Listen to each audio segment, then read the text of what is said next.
अथ मध्यमचरित्रं महालक्ष्मीध्यानम्। ॐ अक्षस्रक्परशुं गतेषु कुलिशं पद्मं धनुकुण्डिकां दण्डं शक्तिमसिं च चर्मजलजं गण्डां सुराभाजनं शूलं पाशसुदर्शने च ददतीं हस्तैः प्रवालप्रभां सेवे सौरिभमर्दिनीमिह महालक्ष्मीं सरोजस्थिताम्। अथ द्वितीयोऽध्यायः। महिषासुरसैन्यवधः। ॐ ऋषिरुवाच देवासुरमभूत्युतं पूर्णमब्धशतं पुरा महिषेऽसुराणामधिपे देवानां च पुरन्दरे तत्रासुरैर्महावीर्यै देवसैन्यं पराजितं जित्वा च सकलान् देवान् इन्द्रो भून्महिषासुरः ततः पराजिता देवा पद्मयोनिं प्रजापतिं पुरस्कृत्य गतास्तत्र यत्रेष गरुडध्वजौ यथा वृत्तं तयोस्तद्वत् महिषासुरचेष्टितं त्रिदशा कथयामासुर्देवाभिभवविस्तरम्। सूर्येन्द्राग्न्यनिलेन्दूनां यमस्य वरुणस्य च अन्येषां चाधिकारान् स स्वयमेवाधितिष्ठति स्वर्गान् निराकृता सर्वे तेन देवगणा भुवि विचरन्ति यथा मर्त्या महिषेण दुरात्मना एतद्वकथितं सर्वम् अमरारिविचेष्टितं शरणं वप्रपन्नास्मो वदस्तस्य विचिन्त्यताम् इत्थं निशम्य देवानां वचांसि मधुसूदनः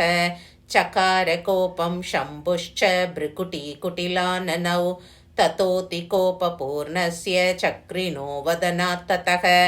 निश्चक्राम महत्तेजो ब्रह्मणः शङ्करस्य च अन्येषां चैव देवानां शक्रादीनां शरीरतः निर्गतं सुमहत्तेजस्तच्चैक्यं समगच्छत अतीव तेजसः कूटं ज्वलन्तमिव पर्वतं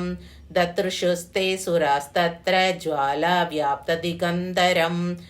अतुलं तत्र तत्तेजः सर्वदेवशरीरजम् एकस्तं तदपूर्णारी व्याप्तलोकत्रयं द्विषा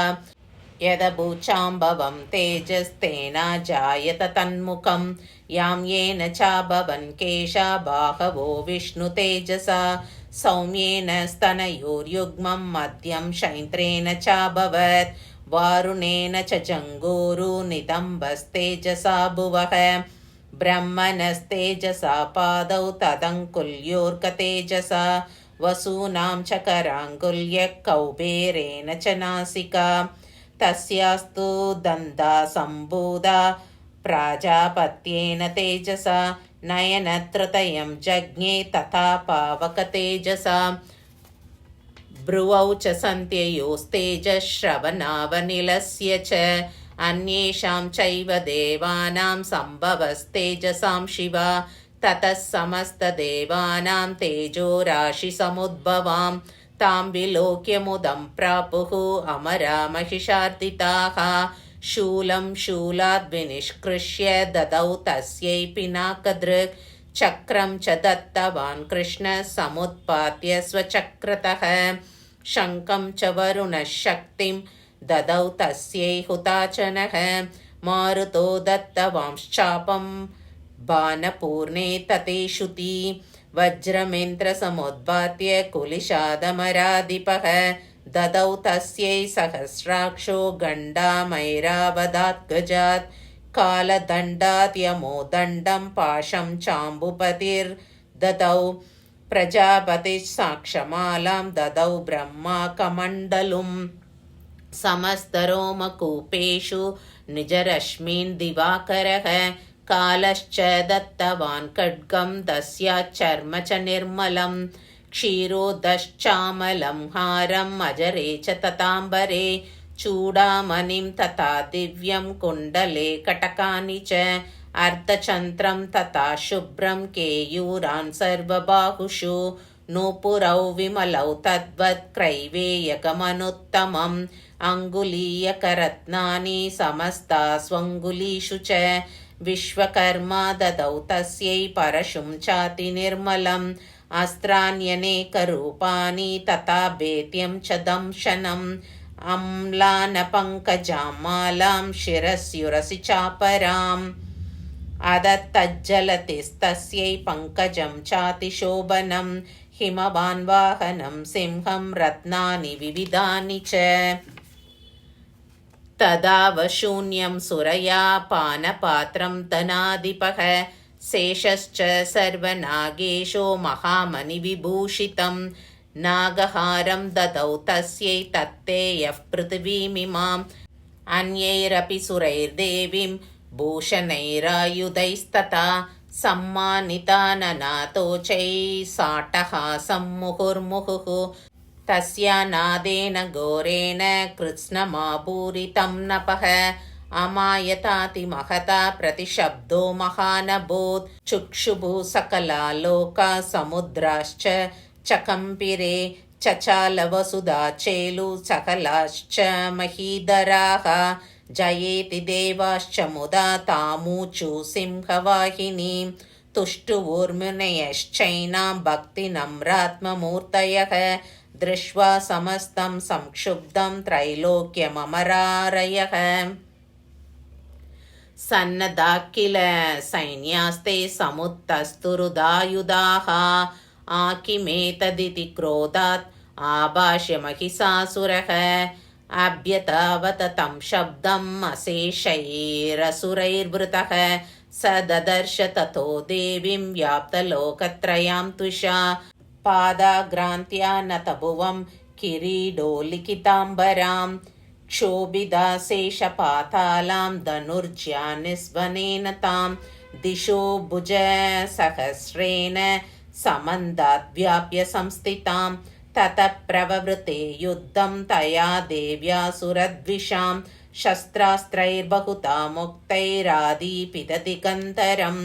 महिषासुरसेनानि चिक्षुराख्यो महासुरः युयुधे सामरच्चान्यै चतुरङ्गबलान्वितः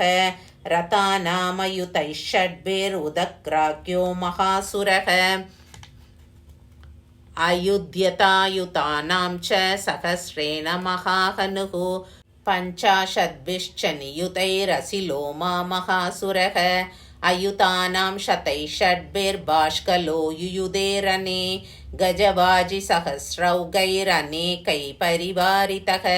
वृतो रथानां कोट्या च युद्धे तस्मिन् युध्यत बिडालाख्यो युतानां च पञ्चाशद्भिरथायुतैः युयुधे संयुगे तत्र रथानां परिवारितः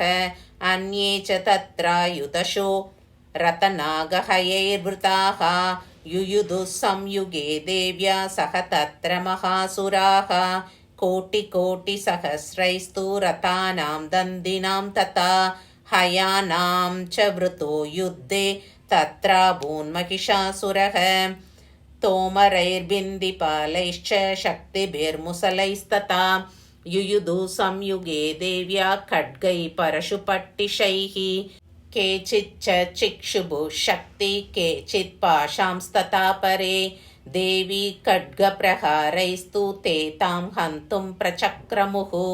सापि देवी ततस्तानि शस्त्राण्यस्त्राणि चण्डिका लीलयैव प्रचिच्चेत निजशस्त्रास्त्रवर्षिणी अनायस्तानना देवी स्तूयमाना सुरर्षिभिः मुमोचासुरदेहेषु शस्त्राण्यस्त्राणि सेश्वरी सोऽपि कृत्तोद्धुतसडो देव्या वाहनकेसरी सचारासुरसैन्येषु वनेष्विबहुदाचनः निःश्वासान् मुमुचेयां च युध्यमाना रणेऽम्बिका त एव सद्य सम्भूता गणा सदसहस्रशः युयुधुस्ते परशुभिर्बिन्दिपालासि पट्टिशैः नाशयन्तो सुरगणान् देवी शक्त्युपबृंहिताः अवादयन्त पडहान् गणा शङ्कांस्तथा परे मृदङ्कांश्च तथैवान्ये तस्मिन् युद्ध महोत्सवे ततो देवी त्रिशूलेन गतया शक्तिवृष्टिभिः खड्गादिभिश्च शतशो निजगानमहासुरान् पातयामास चैवान्यान् गण्डास्वनविमोहितान् असुरान् भुवि भाषेण बद्ध्वा चान्यान् कर्षयत् केचिद्विता कृतास्तीक्ष्णैः खड्गपातैस्तथा परे विपोतिता निपातेन गतया भुविषेरते वेमुश्च केचित् रुधिरं मुसलेन वृषं हताः केचिन्निपतिता भूमौ भिन्ना शूलेन वक्षसि निरन्तरा शरौगेण कृता केचित् रणाजिरे शल्यानुकारिणः प्राणान् मुमुचुस् त्रिदशार्दनाः केषाञ्चित् बाहवैच्छिन्नाश्चिन्नग्रीवास्तथा परे शिरांसि पेतुरन्येषाम् अन्ये मध्ये विदारिताः विश्चिन्नजङ्गास्त्वपरे पेतुरुव्यां महासुराः एकभाग्वक्षिचरणा केचिद्देव्या द्विता कृताः छिन्नेऽपि चान्ये शिरसि पतिता पुनरुत्थिताः गबन्धायुयुधुर्देव्या गृहीतपरमायुधाः ननृतुच्चापरे तत्र युद्धे तूर्यलयाश्रिताः कबन्ताश्चिन्नशिरस खड्गशक्तिरुष्टिपानयः तिष्ठ तिष्ठेति भाषन्तो देवी मन्ये महासुराः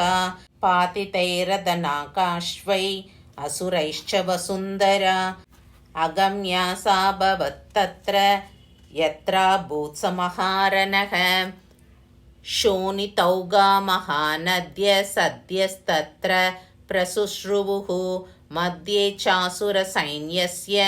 वारणासुरवाजिनां क्षणेन तन्महासैन्यम् असुराणां तथाम्बिका निन्ये क्षयं यथा वह्निस्तृणदारुमहाचयं स च सिंहो महानादमुत्सृजन् दुतकेसरः शरीरेभ्यो मरारीणाम् असूनिव विचिन्वति देव्या गणैश्च तैस्तत्र कृतं युद्धं महासुरैः यतैषां दुदुशुर्देवा पुष्पवृष्टिमुचो दिवि। ॐ जय जय श्री मार्कण्डेय पुराणे सावर्णिके मन्वन्तरे देवी माहात्म्ये द्वितीयोऽध्यायः।